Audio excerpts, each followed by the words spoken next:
mode. Yeah, I think parcel tongue is like someone eating chips without letting their teeth touch. It's like they're trying to like crush the chips with their tongue.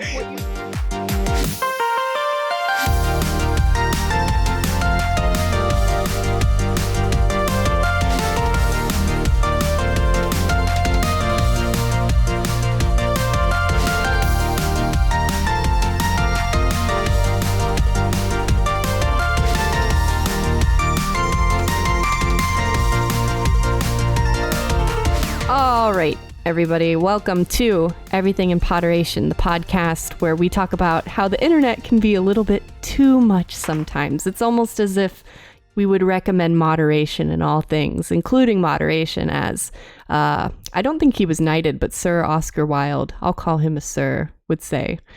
That interesting British gentleman. We're talking about today English gentlewoman who has been knighted, I think. Am I spreading misinformation? Wait, Sir JK Rowling? Sir Dame, it would be Dame, but yes. Okay. I was going to say madam. That goes to show how much I know about this. Let's do madam because I don't think she's been knighted and I don't think she should be knighted, as you might find out after consuming the information that we have in this very informative podcast today. Madam JK Rowling rolling all over her previously pretty spotless reputation. She's like the Limp Bizkit of writers. Yeah, that. Let's have that be her official tagline. At least Fred Durst ain't transphobic. There we go. I want that on a t-shirt. God. I'm Daly. I'm not transphobic, and I sorted myself into Slytherin. I'm Robert, and I'm a Dumbledore. That's one of the houses, right? Sure. God, welcome to the Dumbledore House. It's just a room of your own. You mean you didn't go onto that website and have yourself sorted by the sorting hat and become a Hufflepuff like me? Hey, who is the Hufflepuff here? Fake fan. Who's the Hufflepuff in the room? I have no idea what being a Hufflepuff means, but his name is Colin. Say your fucking name, Colin. Oh, I'm Colin. Yeah. No, we will call him the Hufflepuff now. From now on, the Huffy. rest of Huffy. I think you would be either in Ravenclaw or more likely Slytherin. I think, Robert. Oh yeah. Yeah. Now would be burned. All I can hear is Robert saying, "Say your fucking name." Just say your fucking Because of that, you're in Slytherin. Perfect. I'll take it. Say your fucking name. Oh, does that mean I get to speak parcel tongue? I wish. Dude, wish that was all just that does a is given. trigger my misophonia. It sounds like someone who's just like just like eating chips loudly into a microphone. Yeah, I think parcel tongue is like someone eating chips without letting their teeth touch. It's like they're trying to like crush the chips with their tongue. That's the sound of parcel tongue. What you don't know is that you're having an entire conversation with a nearby anaconda that's just like, all right, dude. Yeah. Sure thing. Today I learned there's a thin line between have a misophonic reaction and ASMR. Yeah. I think that there are like definitely Harry Potter ASMR themed videos out there, and like I'm going to guarantee, I'm going to say this, put this on my grave, there are parcel tongue ASMR videos where it's like, imagine you are a snake and the Slytherin student decided to adopt you and is talking to you. If you are someone who does ASMR content and you're reading the Harry Potter books in ASMR, when you get to the parcel tongue parts, would you yell that? Would you just yell it instead of whispering it? Because it's like just like whisper yell. I don't know how you yell parcel tongue. You just be like, I don't know. Snake speak. I don't know. You know who is a snake? JK Rowling. I'm just going to go out and say it. Okay, so why is JK Rowling bad? Because obviously Harry Potter is much beloved by many people. What happened here? Although you guys aren't, where would you rank yourself as Harry Potter fans? Because I would rank myself pretty highly. I bought a lot of merch and put in a lot of time to the series. I saw the movies. Like, I think I did see Sorcerer's Stone in theaters when it came out in, like, what, 2001? I was 5. Something like you that. were little. Yeah. You were I think it was 2001 when Sorcerer's Stone came out. But I saw that. and I was a pretty big fan, and I saw like up through like the third movie, and then the fourth movie came out, and I think I saw that, but then after that I just fell off. I just fell off completely. Did you ever finish the movies? Did you ever watch them all? Yes, I finished all of the movies. I've only gotten up through the third book though. And I wouldn't consider myself like a Harry Potter fanatic by any means. But well, Robert, you got to be ranking pretty low, because what did you call Quidditch again? A quesadilla. And, I guess on a scale of 1 to 10, I'd say I'm Slytherin in terms of how much I like Harry Potter. It's fine. I guess it's great that it captured the imaginations and hearts of millions of people around the world. And, I mean, that sounds facetious, but I'm serious. Like, I think it's great that it was able to speak to so many people, that there's a website dedicated to it and it's like officially supported. For me, I've seen up through, I think, the first 5 movies, but I don't remember the 5th one that well. Didn't see the 6th, but I know that's the one where Dumby dies. And then spoilers. And then I watched 7.5. I didn't watch the first 7, but I watched the second 7 movie, because I think that's the one where Voldemort goes, right? And that was pretty great. That's the most memorable part. Absolutely. Kind of, yeah. And there's that scene of Neville being like a fucking badass, with just like fucking coming in with a sword and just chopping off something's head or something. So about Neville's that scene, actually secretly a Chad. Yeah. That scene was before the movies came out, was very beloved by the fandom, because it was like that moment of like Neville coming into his own, because he could have been, according to the canon, he could have been the chosen one. He could have been in Harry's shoes and saved the whole wizarding world, etc. So that was his kind of shining hero moment. It's later we learn that this moment that was beloved for many years gets twisted because of JK Rowling retroactively adding in shit, including the fact that Nagini, the giant snake that Voldemort has like 6 on people, she eats people, she does general snake stuff. Not to say that snakes are bad. I actually like snakes, but she's actually a Korean woman that just permanently turned into a snake one day. What? Yeah, I remember hearing about this. Neville murdered a woman. Oh no! Oh, that's right. Moment. Neville killed Nagini. Neville killed Nagini, so Neville also canonically killed this Korean woman that became a snake forever. That became a snake that has the name that sounds like a pasta. Nagini, yeah. Which is a fake name and not a Korean name? Yeah, because that's what I wondered, is like, does she think Nagini is like a Korean name? Because it's super not. It's super not. It's kind of really not. Yeah. It's also kind of like how, Cho Chang is just 2 different last names and was the only Asian representation in the entire series. But I heard Hermione was black. But Hermione might have been black. Again, a retroactive tweet. It's always on Twitter that these exchanges happen where she's like, actually, I was woke the entire time, and you're just, it's your own interpretation. And, I never said Hermione was white. Ignores all the other tweets that people follow up with where it's like Hermione's white face looked in through the window, or Hermione's white hand appeared in the open door. Also, like, wasn't I don't know how closely she was like working on the Harry Potter movies, but I feel like at least with the first one, at least wouldn't she be like a script supervisor or something? Like, yeah, I remember in the midst of my Harry Potter fan fest time of my life, which was a very extended amount of time, there was a documentary where it was her talking about how Stephen Cloves, I forget if it's plural or not, the script supervisor, like, she sat down with him and talked about like, oh, his interpretation was correct in my mind. So Hermione was white the whole time. Hermione was white. Yeah. But, and you know who also in the movies retroactively became white? Lavender Brown is a small side character who has a bigger plot line in the 6th book / 6th movie when she gets in a romantic relationship with a one Mr. Ron Weasley. And in the films, she was in the films up until the 6th film where she gets the plot line, she was black. She was casted as a black actress. And then suddenly when she has lines, there's a white actress that's named Lavender Brown, question mark. Interesting. Also, But- just interesting that I guess JK Rowling's brain goes to, well, if she's meant to be black, I guess her last name needs to be like a color. Yep. Did you know she's brown? Because This is also coming from the same woman that said, like, oh, they just kind of magic their poop away. So that's the thing. That was a tweet, right? That was just when people were asking about wizardly stuff, and she was like, you know what? You don't have to worry about bathrooms. You just whoosh, magic it away. Yeah.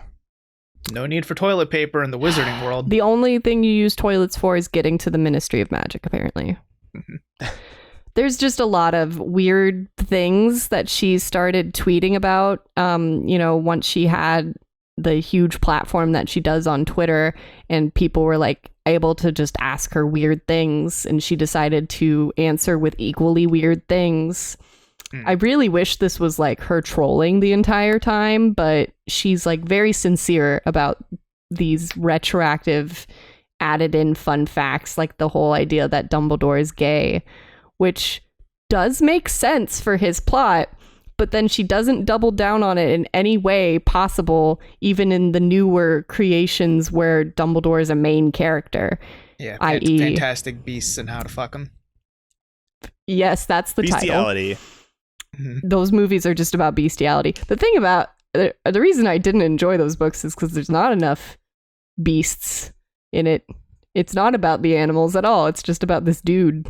It's about Eddie Redmayne in New York and Grindelwald, except not really. Grindelbed. Grindel to the wall, Grindel to the window. Yeah. I don't know. But we're talking about JK Rowling. She's a little bit, it's kind of annoying how she does revisionist history, but at least that's like all she uses her big platform for. Nothing else worse or awful, right, Daily? Nothing bad. Robert, my sweet summer child. Oh no. I'd like to tell you about trans exclusionary radical feminism, which is exactly what it sounds like. It's being like, I am a feminist. I am very for women in all ways, shapes, and form, except if you're trans, and then you can't claim to be a woman. I feel like the discussion around JK Rowling goes something like that scene from SpongeBob where Patrick's like, oh, that's not that many dirty diapers. And then SpongeBob's like, and just like, it's a lot of dirty diapers. It's a lot of dirty diapers. And then, yeah. It's like, okay, dumb tweets, dumb facts, Nagini's a woman, but trans women aren't. Yeah. Is basically what it comes down to. Well, and I think just as a background too, obviously she's from the UK, and from my understanding is the UK generally has a pretty big problem with trans rights and just recognizing trans people as people. Yeah. It's especially poignant because of healthcare there, and people are able to access it, which is great, except if you're trans. And then there's then you're not a people. Because then you're not a people. Then there's totally unnecessary waiting periods and weird psychological evaluations and a lot of barriers that just don't really make sense unless there's people lobbying for those barriers to be put into place. Because think of the children. What if more people want to become trans? We can't have that. So trans people can't have access to healthcare in the UK in the sense that, and in what sense, I guess, like if they go in for like they have symptoms of whatever, they can't get healthcare, or like what's the context there? Oh no, like regular everyday today healthcare, yes. Like I got a cold, give me medicine, but the healthcare needed to transition is put on, like there's a bunch of barriers to entry that isn't necessary for like if a woman wants to get like a hysterectomy, that's easier to do than if a trans woman wants to, or a trans man wants to get a hysterectomy. Yeah, and the idea it's there is treated that differently. It's treated more as like, oh, you're just confused. Like you're actually cis, but you're just a little bit, you need a little guidance to remember what you truly are is the way it's kind of treated in the UK, which is really shitty. That is really shitty. I wonder what the logistics are too of like going through the transition like that. Is that like something that's covered under like public health care, or is that something that is covered by private insurance? Is that you know what I'm saying? Like I really am curious about that, but that's kind of an aside. Yeah, there's I do have one fun fact, which Joanne, I think I am on first name basis with her. She's been a big part of my life for a long time. Joanne says that there needs to be, a rigorous process of evaluation and psychotherapy and stage transformation when it comes to transitioning. So there should be these barriers to entry.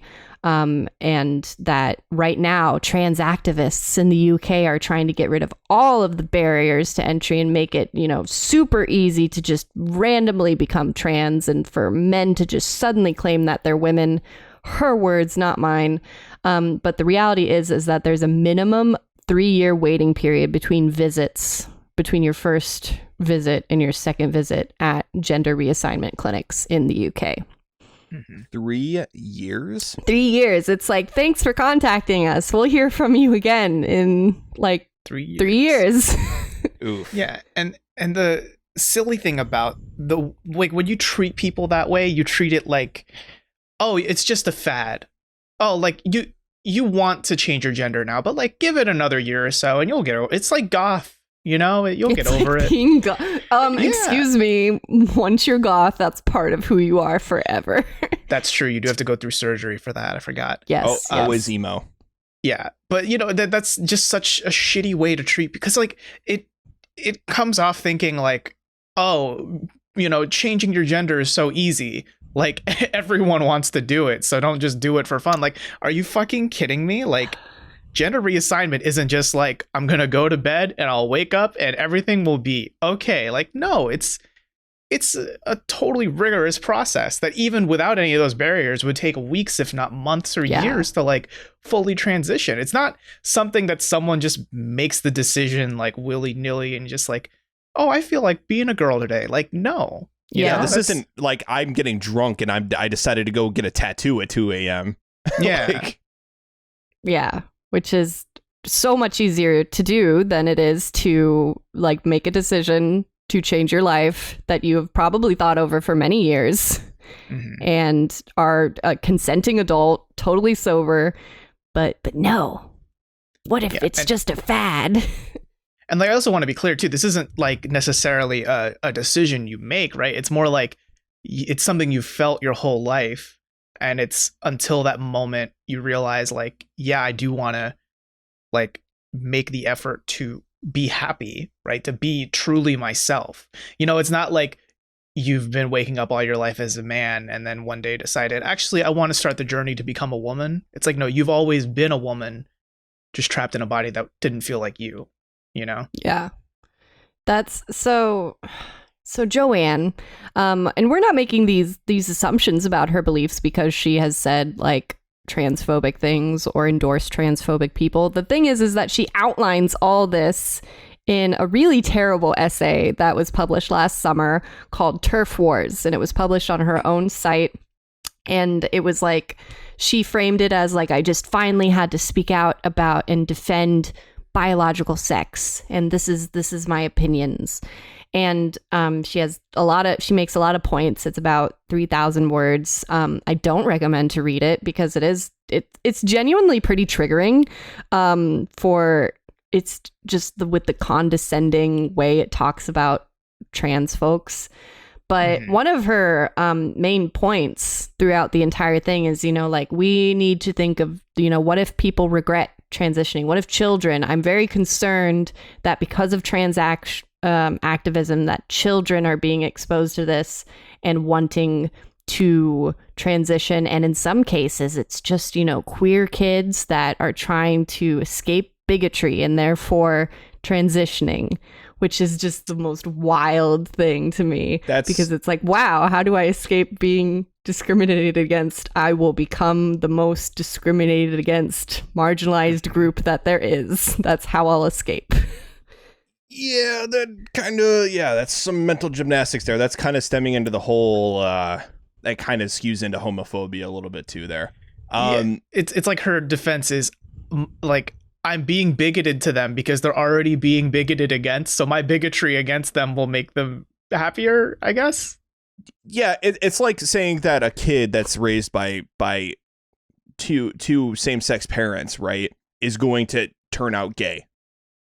Yeah, it's very like, think of the children, look out, because if they see enough of this, then they're just going to be like, oh, then I will want to do that. Because she makes this weird point about her father being a misogynist, her father saying that he always wanted a son, and that she says, you know, if I had discovered this accepting community 30 years ago, then I might have transitioned myself to give my father the son that he always said that he wanted.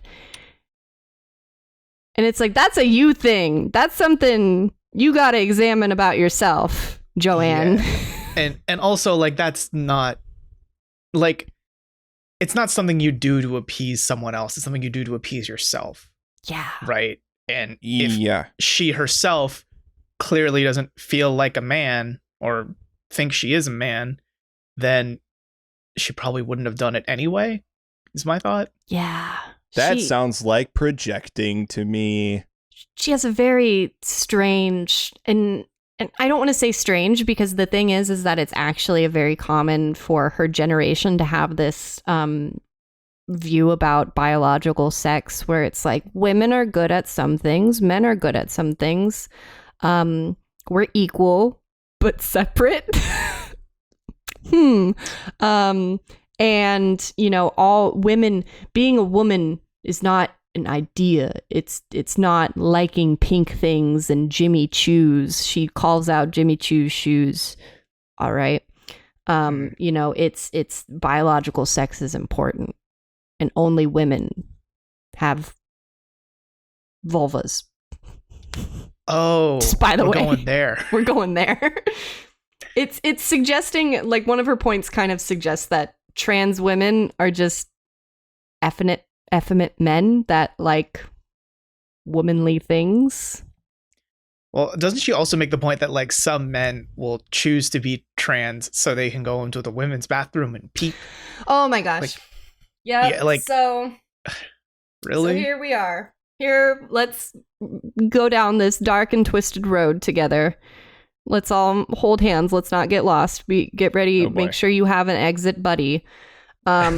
Because one of the main and very problematic things that Joanne promotes throughout A, this essay, and B, all of the things that she promos, the shops that she supports, the you know, turf people that she retweets, is that there's this weird and inherent belief she has that trans people are gonna get in our bathrooms, and there's gonna be sexual assaults all over the place.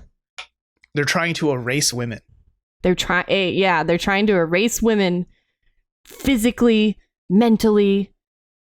Oh my gosh. It's very scary. It's the world she lives in her head is very scary.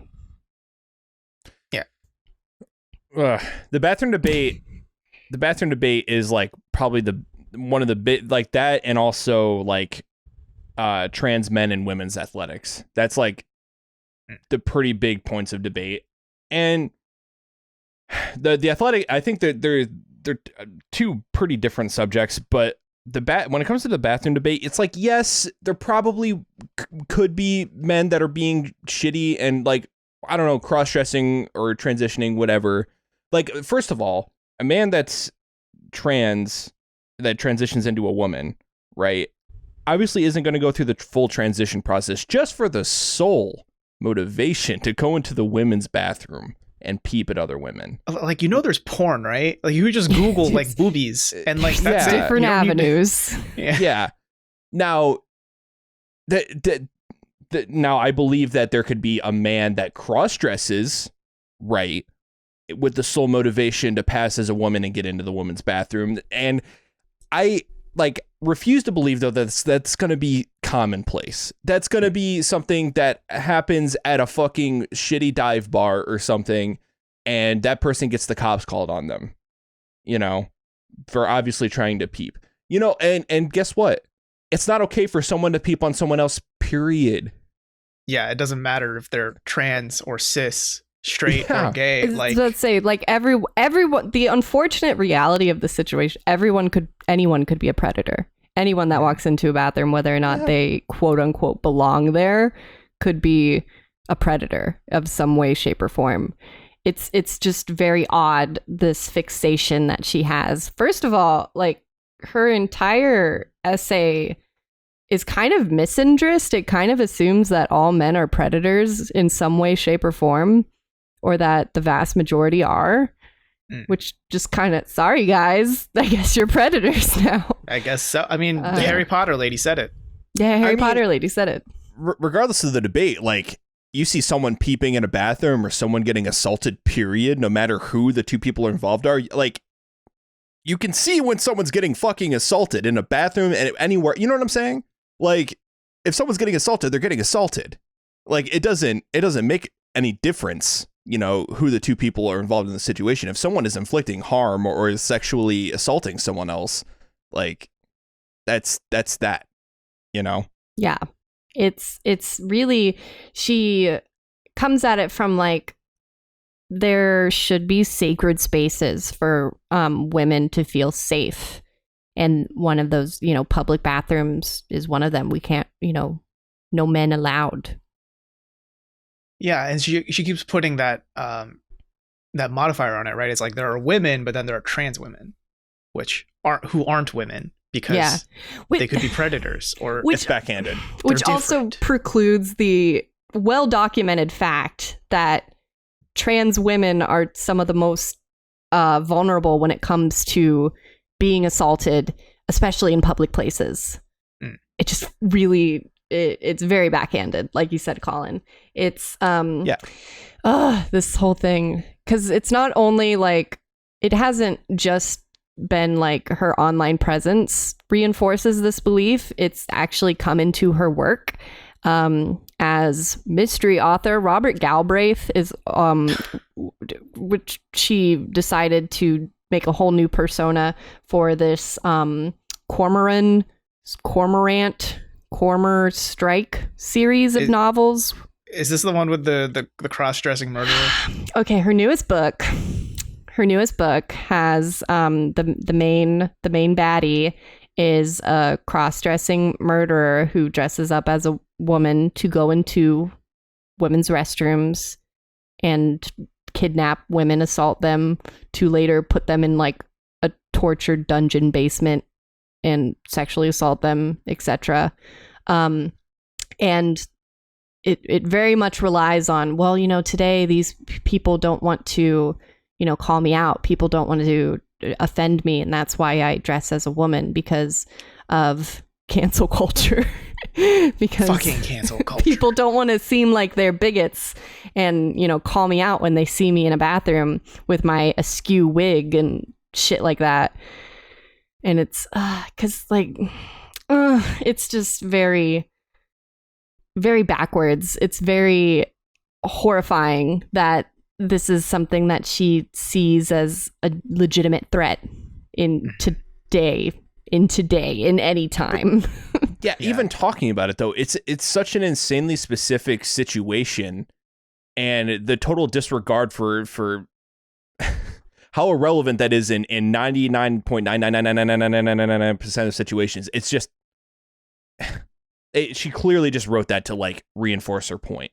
Yeah, I mean, it'd be like if she wrote a story about a white male serial killer, and then all of a sudden the story is all white men are murder people, and we should avoid all white men. That's never going to be the story. That's never really going to happen, because we see enough portrayals of white men be the heroes, the protagonists, the smart people of the story. Yeah. but not And- so and- much with trans people. And I want to go back to the logistics of this real quick. If you're someone who walks into a bathroom, right, a public bathroom, whatever, and someone walks in there who is trans, more than likely you're not going to notice. And if you do notice, for whatever reason, like, why would you care? Yeah. Like, you know what I'm saying? Like, what? Like, if they're minding their own fucking business, who cares? I mean, I don't know about you, but when I walk into a public bathroom, I register just another sentient creature and just like ignore the fuck out of them and just go in and do my. I don't care. It's not a who they social are. space. Yeah, I don't. I'm not there to talk Don't to fucking people. talk to me in the goddamn bathroom. Look, I'm here to do a number 1, never a number 2, because that's for home, and then get a leave.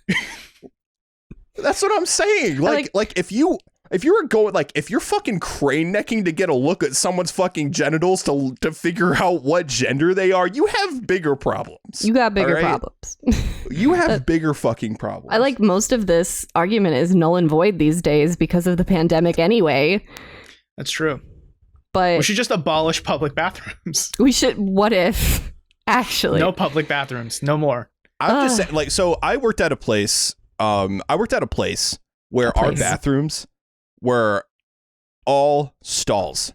It was an every sex bathroom, but every single urinal, every single toilet was its own stall that was completely closed off. Not none of that shitty, like, there's a fucking 2-foot gap under the door that children crawl under. I've had that happen to me. What? Yeah, I've had none of that. An It was unidentified just a closed off. child just come It was into my basically- stall. Oh my god. An enclosed cubicle, no children that were crawling under the door. So you can do your work. Yeah. Yeah. And so I'd have people ask me, is like, wait, so is there women in a men's bathroom? I was like, no, it's for everyone. Every individual stall is for a person or whatever, you know? And it's fine. Why can't every bathroom just be like that? Yeah. No fucking issues. Like, public bathrooms in America are deeply flawed to begin with. Like, maybe that's where we should be putting our energy toward, instead of being like, maybe you shouldn't be allowed to go into bathrooms. Maybe we should just be like, maybe the bathrooms fucking suck and they should be redesigned. Yeah. Yeah, it's a design problem. It's not a fucking, like, whether or not this person's going to be assaulted or who can go and where. Just fix the design in the first place. Problem solved. Boom, boom, done. Mm-hmm. Like, Yeah. And, you know, I think what bothers me so much about the TERF ideology is it hides this this anti-trans message behind a very virtuous pro-feminist message, right? Like, we don't support trans rights because we support women's rights. So it kind of makes it a little tricky to argue, like, well, if I say I don't agree with them, am I saying I hate women, right? But it's a lot more nuanced than that. And also, like, no, you don't hate women if you don't agree with them, right? Because you can get, spoiler alert, you can support both women's rights and the trans rights, believe it or not. Like, they're not exclusive. Mutually exclusive. Oftentimes, there's a Venn diagram here. Yeah. Where women's rights are trans rights. Yeah, both of them are kind of being oppressed by, like, just the general male-dominated culture that's pervaded society, or at least Western society, for centuries, right? Right. So why, like, I just don't get that it's like, well, there's this other group of people that are marginalized, but, like, fuck them. We don't need like, their shit. If anything, it's very strange how threatened TERFs feel by transactivism, or, you know, feminists that do include trans women in their feminism, because the problem is that as soon as someone transitions into womanhood, guess what? Here's a bunch of misogyny and other issues that come with that title. Mm-hmm. Yeah. I don't know if we've done it yet, but can we explain TERFs for the audience and things like that? We started trans exclusionary radical feminism. So just fuck trans people, especially trans women. There's this, the belief is kind of, and I am putting this in very coarse terminology, but I believe that's what it deserves, is that trans women are just men trying to get in on feminism and invade women's spaces, is kind of the inherent belief in trans exclusionary radical feminism. It fucking sucks. Yeah, because it also has this idea too that like men can't be allies. It's very misandrist. Like I said, it's very fuck men. Men create all our problems, so you can't be part of the solution. Mm-hmm. When you really should be. You should be part of the solution because you're 50% of the world. Yeah, and I mean it's just so odd because like you don't see, it's not like the movement over the summer last year. It wasn't Black Lives Matter, also fuck Asians. Yeah, it wasn't BLMAFA. Yeah, it wasn't like Black Lives Rights, Black rights are the better thing, but we also need to put down the Asians to get what we want. It's not that. But that's kind of what Turferism feels like, where it's like, yeah, women's lives matter, but also fuck trans lives.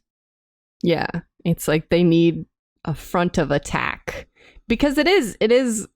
I use the word attack because it is pretty extreme, I'd say, in some ways, the way that they promote turfism or attack transactivism.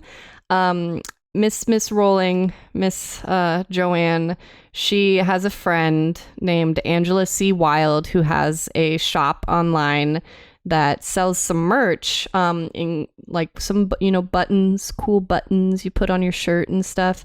And sirens are on our end, by the way. Sorry, they're coming for you. Yeah, they are coming. The turfs are coming for you. Oh no. Oh no. But and they will be wearing buttons that say fuck your pronouns, sorry about your dick, bro, transactivism is misogyny, woman is not a costume, and get the L out of LGBT. Just as a bonus there. So wait, no lesbians? Yeah, so there's this belief that that Angela C. Wild believes in. She lobbies for lesbians being their own thing out of LGBT because lesbians are intimidated and silenced by the LGBT community, or by the GBT rather community. What? Hold on.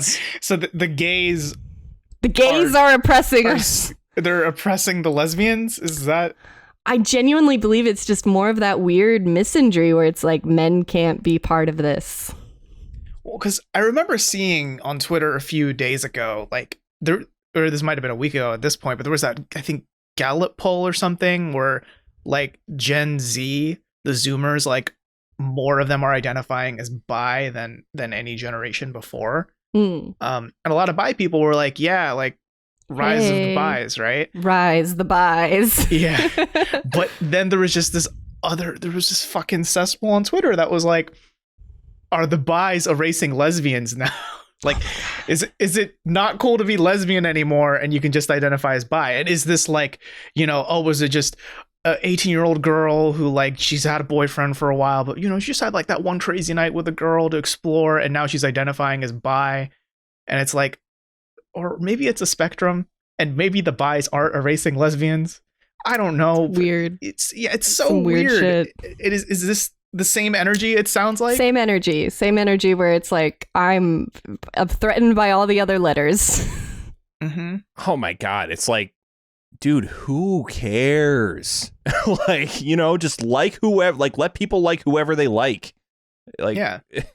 Jesus. It's sad when there's like policing within these already marginalized communities. Insane.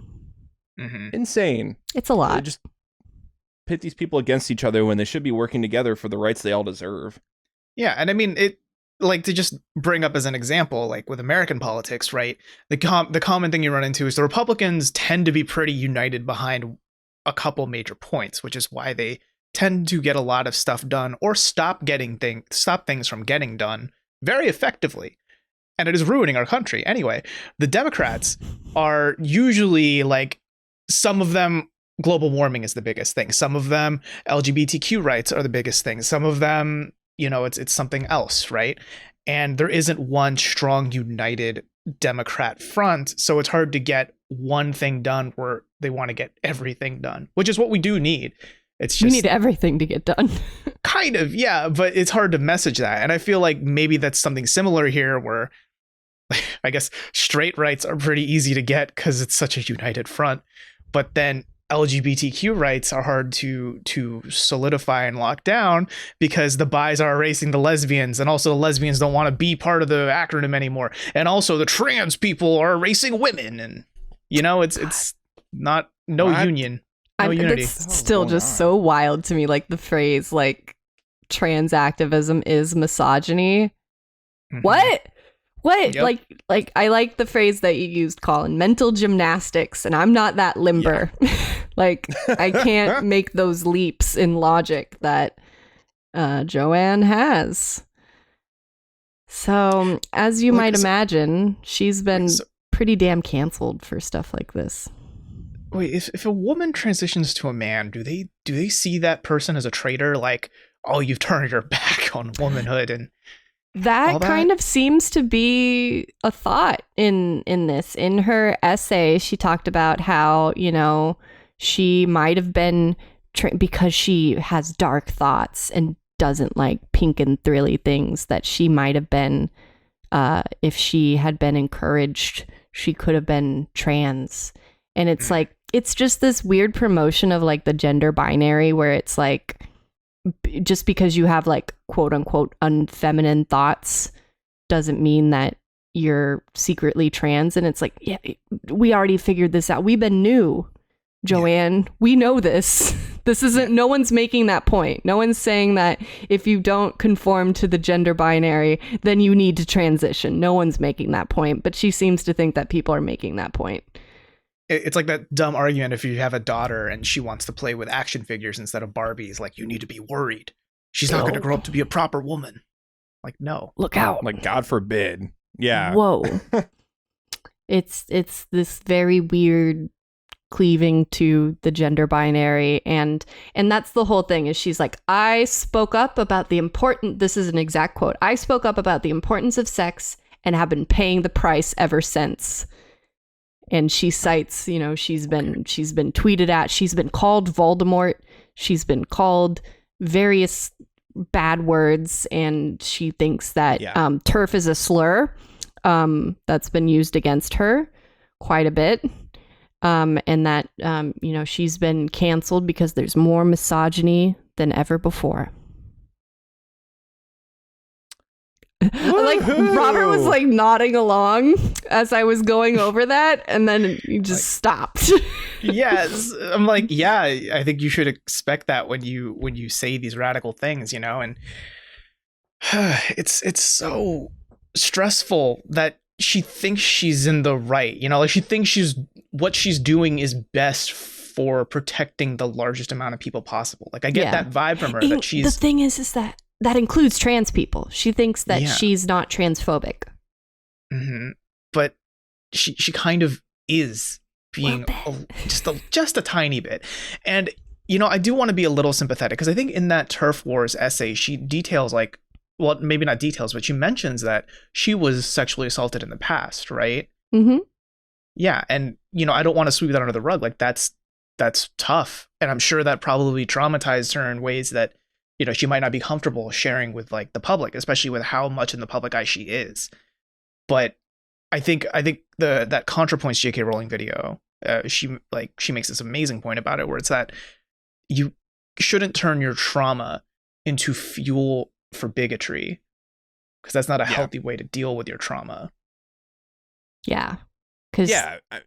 Yeah, she makes the point to be like constantly, like we should be constantly vigilant, and in case this happens to you too. And it's like, it sucks. That sucks that you have to feel that way. That anyone has to feel that way.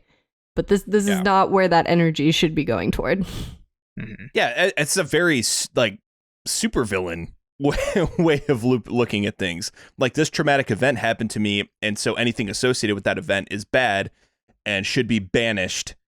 And shouldn't exist. It's like saying like, oh, I got bit by a dog once. That means all dogs are bad and all of them should die. Yep. Yikes. That makes sense. Yikes. Big yikes. Yeah. I'm going to go pet a dog after this. Yeah. I mean, that's what I'm saying. So like using that to fuel a campaign, especially, and it's especially dangerous with someone of her platform. Too. Yeah. I mean, it's a big she platform. is someone who has, pieces of art that has transcended cultural barriers. You know what I'm saying? Like, Harry Potter's a big thing throughout the entire world. Yeah, People everywhere. know, everywhere. Like, it's huge.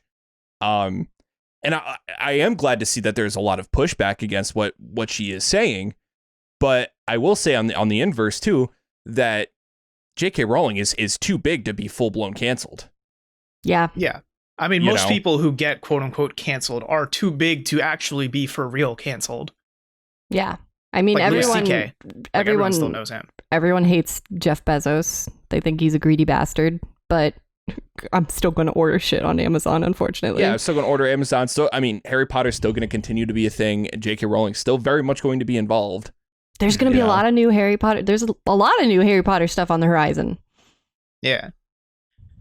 And it's something I wanted to ask about too. I noticed here in our little secret document here that you've got a bullet point about how she believes that endorsing the idea of preferred pronouns makes women feel unsafe by letting their guard down. I think that's maybe worth exploring, one, so we can deliver on the name of this episode, because we've already named it before we started recording it. I hope you love it, because I do. Same. But I think also it just kind of ties into, I've seen this sentiment sometimes from very anti-trans people, or even just kind of anti-queer in general people, where they're like, if they see someone with their pronouns in their Twitter bio, even if they're like a cishet white male, but they say he, him in their profile, they're like, oh, they're a shitty, awful, like they're just a social justice warrior. Yeah, virtue signaling. Yeah. Blah, blah, blah. Yeah. Right. So the reason why we know that she endorses this idea is because of one of the women that she has been promoting, a much more turfy person. I don't have her name down here, but it was in an essay about some of her own experiences with being sexually assaulted. And it's like, yeah, again, trauma, like that's valid that you have that. And I see that, and I see where that would warp your views of things. But the key word here is warp. It's not the lived experience of everyone going through life here. But basically, the essay came down to, men in women's spaces. If you hear someone say, "Oh, these are my pronouns," it's you're letting your guard down because it's her. We're safer. Us women are safe around women, and we let our guard down around women, whereas otherwise we're constantly vigilant around men, around he, him. So when we have someone come in and say, oh, well, my pronouns are she, her, you have that moment of letting your guard down and letting them into your safe space. And then they assault you, I guess. Yep. That's how that works, I guess. Yeah. So basically preferred pronouns are microaggressions or something turfy like that, I'm sure. And they make women unsafe because they ask us to let our guard down. Again, we have that assumption that all men are predators. Y'all are just gonna attack us any moment that you can. Yeah. I mean, and when in reality, like the whole preferred pronouns thing is just simply because we're trying to make it normal that people can coexist, and I am putting this here for your convenience. Yeah, I mean, just kind of move past all that. In internet society too, oftentimes we represent ourselves with fucking anime avatars and like random ass pictures and random ass names. So sometimes you do need to just literally have your pronouns in, because otherwise no one's gonna know. Yeah, right. And you're just getting past that formality. Especially if you're someone who's like identifies as they, them, or etc. Like, you know what I'm saying? It's there. Oh, I don't want to know about Joanne's opinions on they, them. I can't even imagine. I don't want to. Yeah, no. Probably not great. Probably not great. Yeah. And it just boils down to like, if it's a respect thing. Like, this is how I want to be referred to. Okay, great. That's it. That done deal. That's. It shouldn't be something that's blown into like this big of a thing. That's just. But it is. Because Joanne thinks, that she's being attacked, and that her, maybe quote unquote common sense views are being attacked, and that feminism is being attacked. And so she's just gone on the defensive. The sad part is that she is a smart person. She is an intelligent woman. She has done a lot of good in her name and in the name of Harry Potter. Harry Potter has done a lot of good for people. It is going to be a continuing thing. There's going to be more Harry Potter stuff in the world. There's going to be more whatever books she might continue to write. I don't know if the Strike novel series is done yet. She's going to be a part of our lives, basically, our collective lives. And even though she feels she's been canceled and silenced about her views on biological gender or whatever, she still has a platform, and she's still going to use it. So I think that kind of brings up a good question of like death of the author, right? Like, if we're going to be getting more and more Harry Potter shit out there, and you're a really, really big Harry Potter fan, but maybe you don't agree with Miss Rowling's controversial views, should you still buy those books, watch those movies, etc.? So it was a complex issue. I will say, so I've said that Harry Potter was a very formative thing for me. It was a very important part of my life in like middle school and high school. I've not been as into it recently, but I can still oh man, I will reread the third book a million times over. I'll watch the movies, but I just have to let that go. Because I got, maybe that's privileged of me to be like, well, I got my enjoyment out of it. I'm done now. I'm able to put it aside. I just can't reconcile ethically to continue to consume things that she puts out, knowing that her worldview, like whatever you create, your worldview is going to still be part of that. So I don't want to participate in that worldview that she has. I don't want to support it monetarily. I don't want to, I guess, think about it. I don't want to give her my time. Yeah, I think it really just depends on the person and how willing you are to just separate the art from the artist, in whatever given situation. In this particular one, I mean, like you said, Daily, JK Rowling is going to continue to be around. Harry Potter is going to persist for a long time. And the issue is like when someone has problematic points of view, right? One of the pain points in this situation is that it's because she has such a big platform. She has so much reach, because the natural inclination then when someone, whoever has, painful points of view or something that's like, hey, we need to discuss this point of view that you have or whatever. The issue is like, you don't want to give platform to those problematic points of views that then like talk down to whatever group of people, you don't want to give platform. The problem is it's too late here. And they're already so well established that they have this thing that persists. So the thing, it's a lost cause is really what I'm boiling down to here, is because like it's already been shown that she can't be fully canceled. It's already been shown that like these things are going to persist, and it doesn't seem like she's learning the error of her ways, or she isn't really opening herself up to debate. Well, it's because to her there are no errors of her way. Right. It's the other side that's in error, right? It's very confused. Yeah. We're all so very confused. Yeah, and so the fact of the matter is, it's like if you personally can separate the art from the artist, I mean, do whatever tickles your fancy. You know what I'm saying? Just don't, at the very least, give platform to her ideals. You know what I'm saying? You can, I mean, no one's going to know any better if you sit there and read Harry Potter. But, if you go on like retweeting JK Rowling or like her points of views on these certain issues, then that's a little bit different. Would you say, I don't think in that way, like indulging in the new Harry Potter stuff would be like the game that's going to come out eventually, for example? Yeah, I've got thoughts on the game. Oh, he's got thoughts. Yeah, but would you say that consuming that would be I guess, okay in that idea, or like it's already out there? So throwing money at this game isn't really going to change whether or not JK Rowling has her platform at this point. You know what I'm saying? Like, if it's a failed project, it's a failed project. If it succeeds, which it probably will, because there's just so many big Harry Potter fans out there. I mean, it's not going to make a huge difference to her platform, is my point.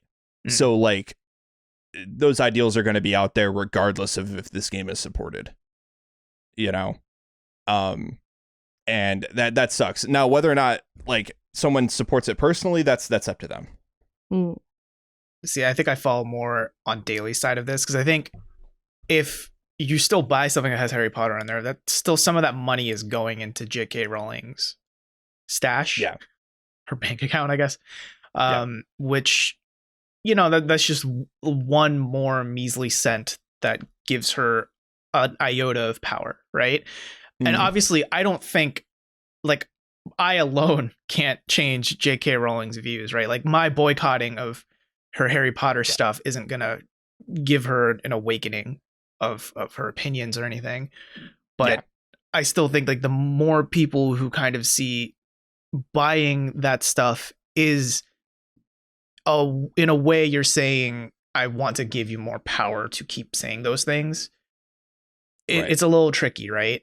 And I wouldn't be as hard of a stickler about it if her views were just kind of like general conservative things, like, for example, like fiscal conservative, right? Like, if it's that, it's like, that's whatever, you know? I mean, we can disagree about it, but at least your ideology and platform isn't actively harming people and possibly leading people to die. Like, some people do die from this, from you continuing to push your ideology in that way. And that, to me, is where I feel a little bit more conflicted about separating the art from the artist. Because, like, if the artist is just, like, a shitty person who, like, I don't know, like, they won't finish their Burger King meal and then throw it away in front of a homeless person. Oh, fuck. Like, yeah, like, that's pretty shitty, but it's like, you know, I can divorce your shittiness from, like, your good music or whatever. But if they're actively like, yeah, I think Hitler was on the right track, then it's a little harder to ignore, because the track Hitler was on would have led to millions of more people dying. It was the train to Auschwitz, guys. Yeah. I mean, it varies from situation to situation, and I totally understand the sentiment of, like, yeah, if you don't want to support them, by all means, don't support them. And I think it's just going to vary on a personal basis. I think realistically, when the game comes out, it's going to be judged on the merits of the game itself, and if the game is good as a video game, it's probably going to sell. You know, I think that's the realistic part of the situation, and it has the Harry Potter IP behind it, and quite frankly, not everyone is, like, up to speed with what's going on with JK Rowling on Twitter or with their essays and things like that. So, like, factually, the game is going to sell in that context. And unless it's bad. Like, really, like Avengers. Yeah, unless it's bad. Like, if it's a Square Enix's Avengers situation, then so that's one of the things too about Harry Potter properties. Not a proven winner anymore, because the fucking extended universe, Fantastic Beasts, Wizarding World, it's not really been all that well received, even by the diehards. Okay. I think that's... Well, I know the movies were not particularly great. No. That's what's going to be, I think, interesting, is, like, how much are these further properties going to chip away at, you know, the JK Rowling can do no wrong kind of group of people, because she hasn't been earning a lot of kudos, not with, you know, especially not with the Cursed Child. A lot of people had a lot of upset about that, and then the Fantastic Beasts movies haven't been doing that well. It's like she's almost proving, like was Harry Potter a fluke? Were those 7 books a fluke? Because you're not continuing to perform in the way that is expected. Yeah, she's certainly no, like, J.R.R. Tolkien or anything like that in terms of, like, writing books and building a world and blah blah blah. At least seemingly. And yeah, that makes me wonder about how Hogwarts Legacy is going to do. If you all What don't is the mind, I'm gonna legacy? shift to What will Hogwarts the Legacy, legacy game. be? Well, so for one, to build off your point, Daily, right? If my understanding is Hogwarts Legacy, it does not include Harry Potter and his fantastic friends. It's like set 100 years before Harry Potter was born or whatever, right? Mm-hmm. So again, that's in the same way that Fantastic Beasts and How to Sniff 'Em wasn't received properly. Various well. verbs. Yeah. I mean, because that wasn't Harry Potter, right? I mean, it was in the Harry Potter universe, but that wasn't about, Harry and He Who Cannot Be Named and all that, right? It was about Eddie Redmayne doing something. And in this, that's because that's the character's name, Eddie Redmayne. Yeah, I know his name's Newt, but that's ridiculous. So Scamander. Oh, that's worse. So Hogwarts Legacy, I feel, might be the same thing, right? Or this isn't about Harry Potter and his fight with Voldemort and all of that stuff. This is about other things in the universe that seemingly haven't been going well so far. And then on top of that, recent breaking news. Well, not so recent by the time you're hearing this, audience, but the lead designer of Hogwarts Legacy is anti-social justice and pro-GamerGate. Yay. Yeah. And that would be problematic on its own, but when it's tied to the fact that the IP was created by a turfist. It's two strikes, it's bad luck. Yeah. I don't want to know what the third strike's going to be because it's going to have to be hella problematic. But it is disheartening to know that I guess Harry Potter has always been like a story about misfits and, people that, you wouldn't have thought rising to the occasion and proving their worth. And very, stories of acceptance and it's okay to be weird and different, except if it's weird and different in a way I don't approve of, I guess. Yeah. I would not venture to say that Joanne even knows about, what's his name? Troy Leavitt. Leave him. First of all, leave it. But yeah. I bet she doesn't even know about his lovely YouTube channel with all his lovely video essays about how social justice warriors are destroying everything. So I did actually watch a few videos this morning. Colin and I queued up because I just figure, it's easy to assume based on the headlines and assume based on the video titles. Very clickbaity. Yeah, it's easy to assume, oh, he's a bad person. So I figured, okay, let's dive into the trenches and really figure out, is he a bad person, right? So his claim to fame, his one video that has over 500,000 views, is dunking on Anita Sarkeesian for like 20 minutes. And, I feel like Anita is a very easy target, especially in the pro GamerGate community. That's very like, the social justice warriors are trying to ruin gaming. Like, why can't we just enjoy being a gamer, right? So, Anita says, like, I think Anita has some fairly good points sometimes, but she also says shit like every game is sexist, which, when you say something like that, you leave yourself very open for people to misconstrue your arguments. Invite some deplorables to come in. Right. So that's kind of his claim to fame. But then I watched two other videos. One of them was in defense of cultural appropriation or celebrating cultural appropriation or something like that, where he basically is saying cultural appropriation is good because most cultural appropriation is cultural appreciation.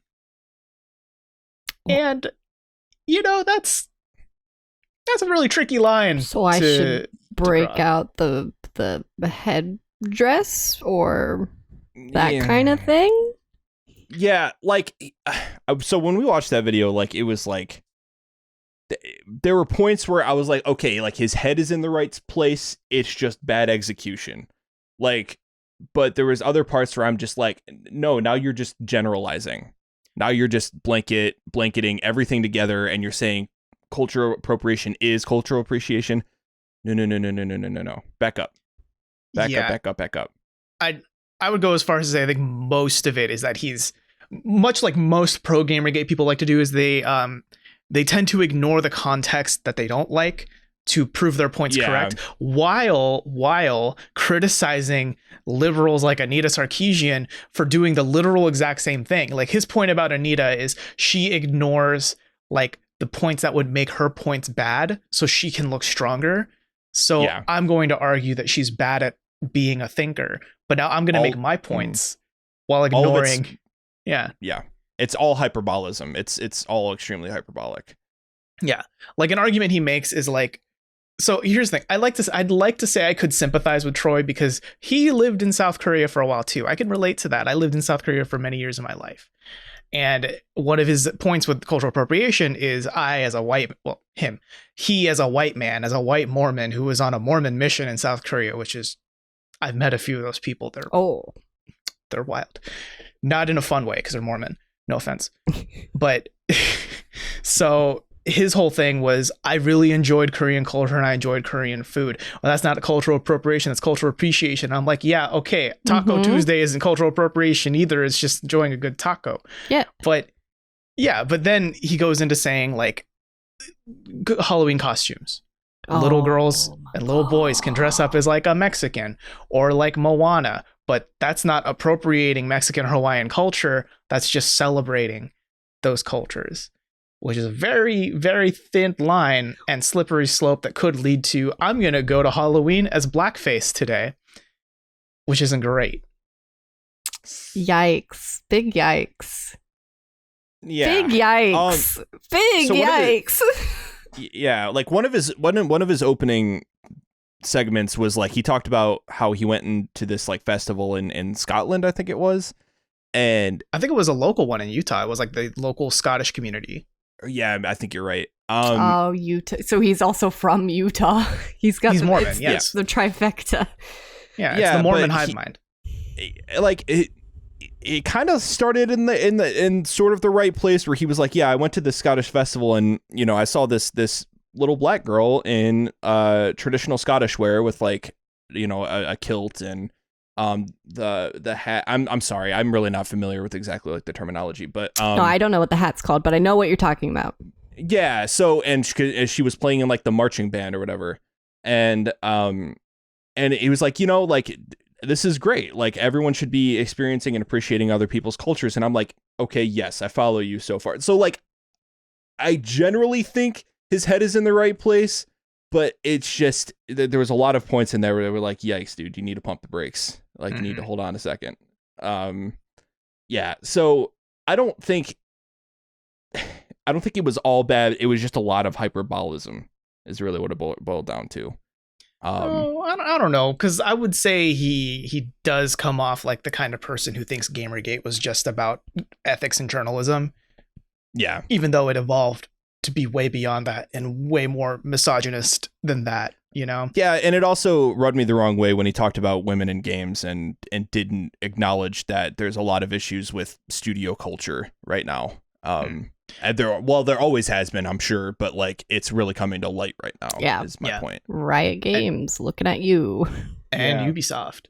I want to make this quick, but I think this is also a very salient point just about gaming, right? And that he has this video called "It's Okay to Be a Gamer," which is such a like you fucking baby, like, you know, like it's okay. Here's your controller and here's a rattle. Go play. It's okay to be a gamer, right? And it's this like 18-minute video essay, and I thought, okay, there's a thumbnail of Mario. Maybe this will just be like a celebration of how being a gamer is fun, and you get to join. It's very mainstream community. Now. I mean, it's hard to find, like, have you ever played a video game? It's hard to find someone saying, nope, never will, don't understand those controllers. Mm-hmm. And he opens it basically saying that the left is trying to attack what it means to be a gamer, and that the media is trying to paint all gamers as, like, angry white males who are white supremacists and hate women.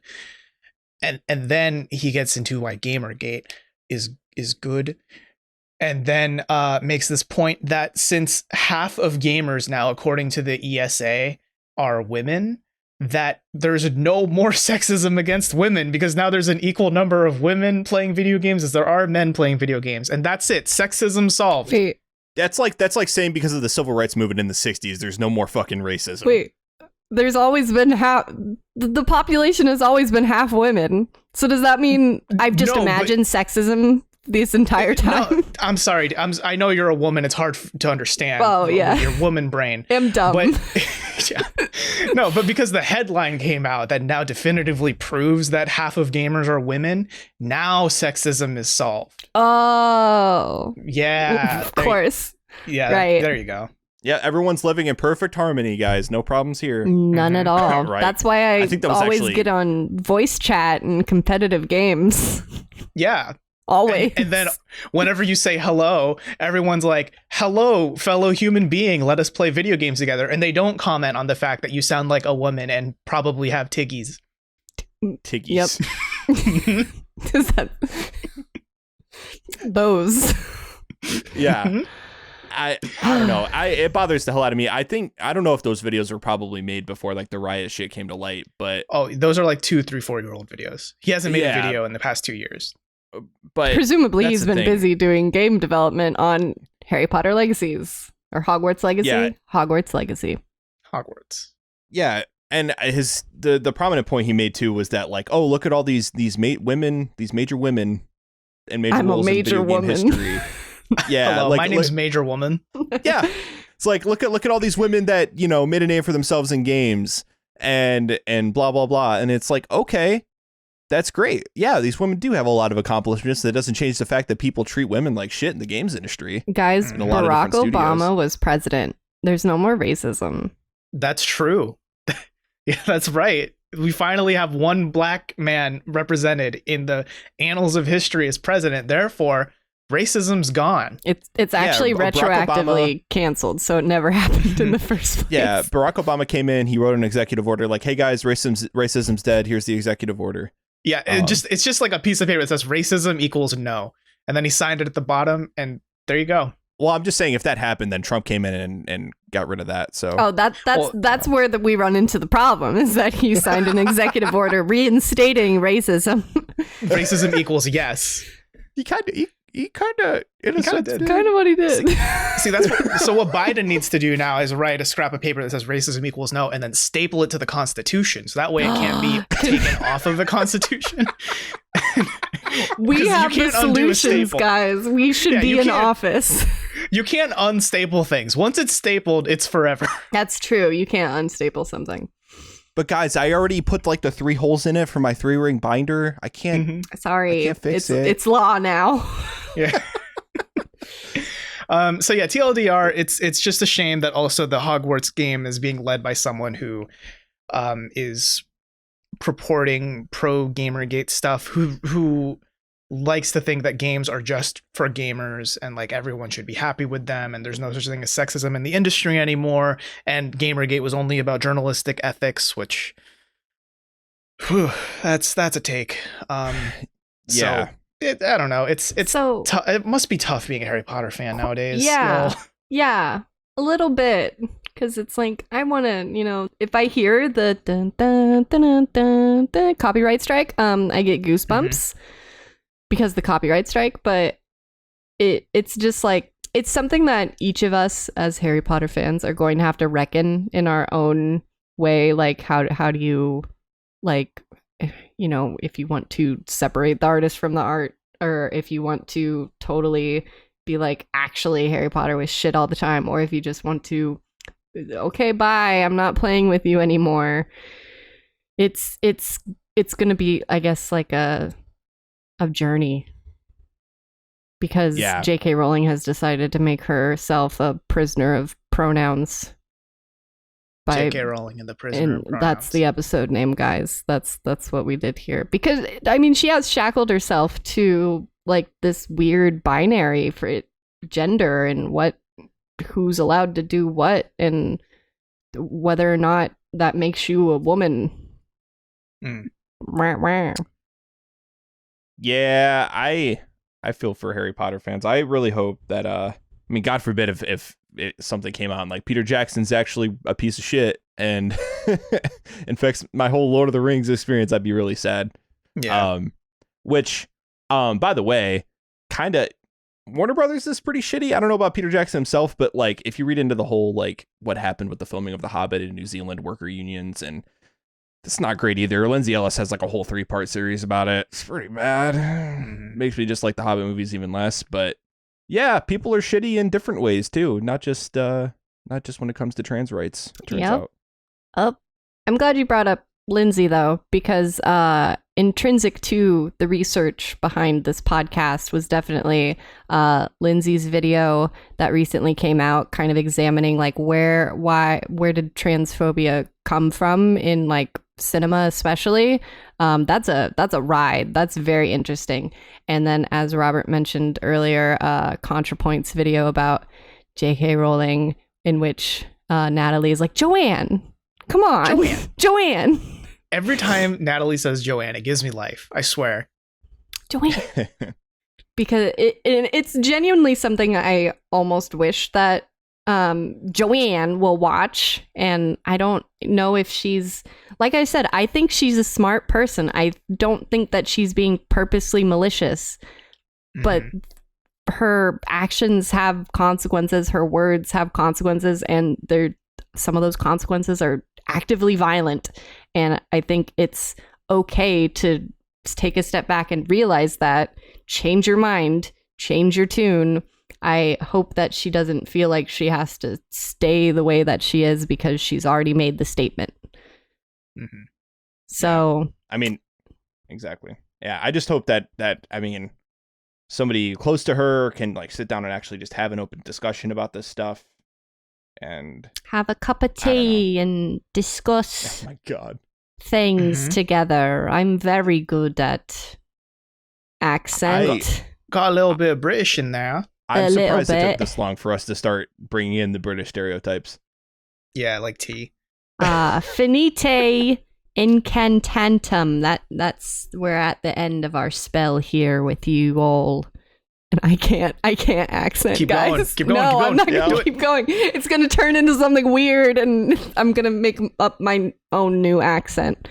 It's because I'm from my bomb. All right.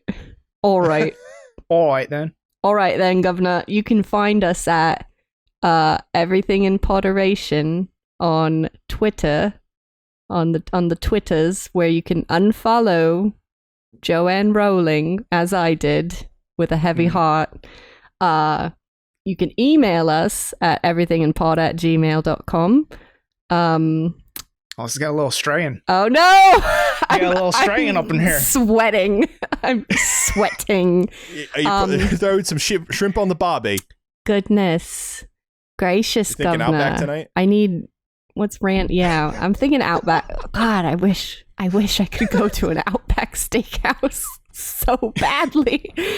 But yes, authentic Australian food at Outback Steakhouse, of course. Of course, with the shrimp on the barbie. But I hope that you've enjoyed this over a cup of tea, and yeah. I'm gonna stop the accent. Thank you guys for listening. We're not helping you. No, they're not. They're looking at me. We're not throwing out a life preserver. You're on your own now. You committed, Daily. You had to finish it. No one wants to help me, but thanks for listening. This was a bit of a heavy one. Next time we're gonna have a ton of fun. Believe you me, it's gonna be a little less heavy, but just as confounding as always. Here on Everything in Poderation, where we promote moderation and taking a step back and questioning, are pronouns really acts of aggression? Did you know the K stands for keep the trans away? God damn it, Joanne. Okay, bye. Bye. Just kidding, Rolling.